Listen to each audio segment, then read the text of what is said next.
Pambansang kamao Manny Pacquiao dinumog ulit ng boxing fans. Nagparada pa si Pacman at Coach Freddie Roach. Official nang inducted si Manny Pacquiao ngayong 2025 bilang Hall of Fame champion. Kasama din ni Pacman kanina si former champion Sean Porter. Tinulungan din ang fans na ipaabot kay Pacman ang item na gusto nilang papirmahan. May mga nagsasabi na ibebenta lang nila ang pirma ni Manny Pacquiao para kumita. Pero pansin ko mga tol, personal na gamit ang pinapirma nila kay Pacman. Karamihan gloves at pang display lang sa bahay. Kaya tingin ko hindi pang benta ang habol nila sa pirma ni Pacquiao, kundi memories nila ito, isang karangalan sa kanila na may gamit silang pirma ng isang 8th Division champion. Isang importanteng bagay ito na iingatan nila at pang display lang. May mga nagtatanong din bakit daw si Floyd Mayweather hindi makitang ganito, nagbibigay ng oras sa mga fans na pirma ang gamit. Magkaiba kasi si Pacman at Mayweather mga tol, mas madali lapitan si Pacman at may oras siya na harapin ang fans. Samantala si Kalbo, hindi malapitan ng fans dahil laging nakaharang ang bodyguard. Sino ngayon ang mas matindi bilang greatest of all time, si Mayweather o si Manny Pacquiao?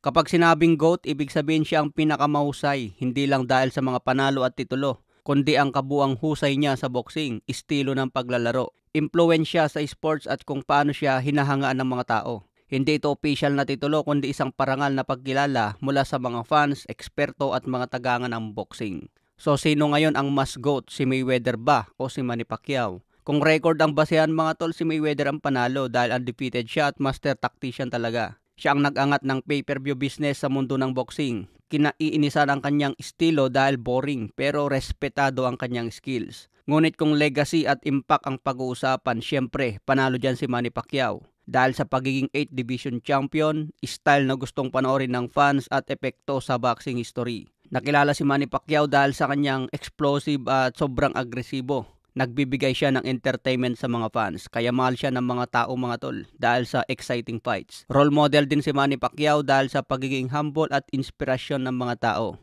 Marami din siyang charitable works na hinahangaan ng mga fans. Kaya sa personal kong opinion mga tol, pareho silang GOAT pero sa magkaibang paraan. Dahil official na nga po na Hall of Fame inducted si Manny Pacquiao, sino ang mga kasabayan niya ngayon? Bakit si Manny Pacquiao lang daw ang kilala? So kilalanin natin ang dalawang kasama ni Manny Pacquiao. Kasama ngayon ni Manny Pacquiao si Vinny Paz. Ito ay naging kampiyon sa dalawang division, IBF Lightweight Champion noong 1987 at WBA Light Middleweight Champion noong 1991. Ang huling laban niya ay noong 2004.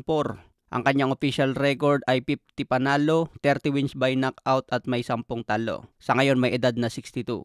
Matagal na itong retirado pero ngayon lang nakapasok sa Hall of Fame. Yung isa naman na kasama ni Pacquiao si Michael Nunn, isang American boxer na naging champion sa dalawang dibisyon. Ang kanyang huling laban ay noong 2002 laban kay Vinny Paz. Ang kanyang official record ay 58 panalo, 37 wins by knockout at may 4 na talo. Kaya hindi masyadong kilalang kasabay ni Pacman mga tol dahil matagal na silang retirado.